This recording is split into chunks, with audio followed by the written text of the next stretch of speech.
I know you're an expert in the world of, say, cannabis and CBD products and how that whole plant interacts with our systems. Tell me a little bit about how to or how you apply cannabis in a dog or a cat's wellness regime. And also, maybe if you want to touch on mushrooms and then maybe one herb other than cannabis that you really enjoy working with.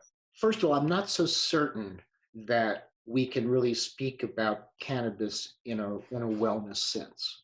I think that it works better when the body is a bit out of balance and helps to keep it in balance, and in that sense provides wellness. But I think if you take a young, perfectly healthy animal, I'm not sure it does that much to it.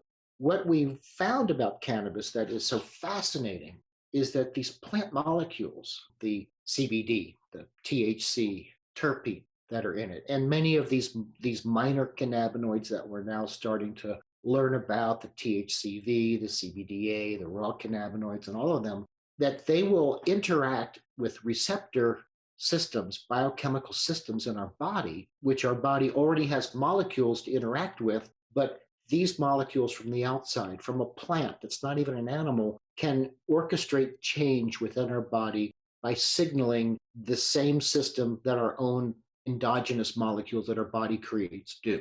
For instance, THC fits into receptors in the brain and the central nervous system that were meant to be fit into by a molecule our body creates called anandamide, which is really what is responsible for the runner's high. We used to think the endorphins and the whole opiate system did that, but it turns out it's really the endocannabinoid system, which is the system of membrane receptors in the body that does that. So when you take THC, which is much stronger than the anandamide, and most people don't take it in the small amounts that might be more biologically appropriate, as with anandamide, you get a very strong reaction. And in fact, you can get it the kind of reaction with THC where if you use it every day, which I'm not saying you shouldn't, it keeps filling those receptors up so your body's own molecules can't fill them. And that's where we get tolerance, because people find the more they use the THC, the less high they get. So they have to take more, stronger, whatever.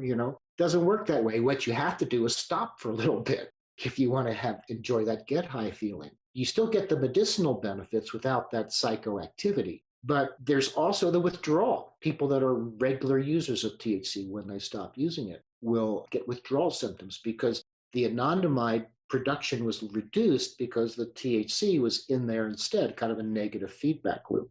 So, and that's just one. I'm using the most commonly known molecule in that plant.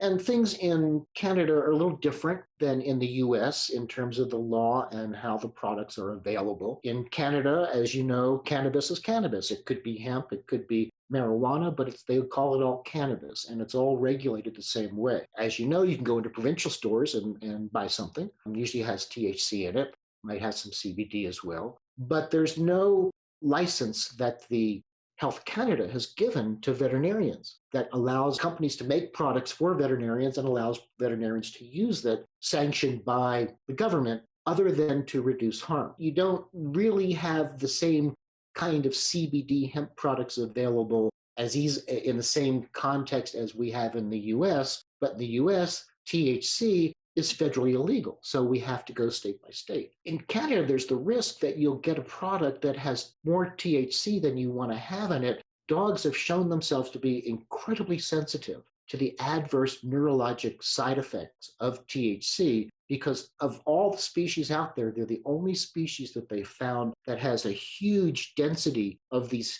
CB1 THC receptors in your cerebellum, which is responsible for balance. So you get dogs that might eat somebody's edible off of their coffee table when they're a little bit loopy themselves and not watching stuff. And then the dog could have an adverse reaction and have to go straight to the animal ER. So one of the things I like to do when I'm talking to the public, as with this, is to caution them about the use of products that have more THC in it than hemp in terms of giving them to their dog a large dosage because it could cause problems. And many people don't know that until they find out the wrong way.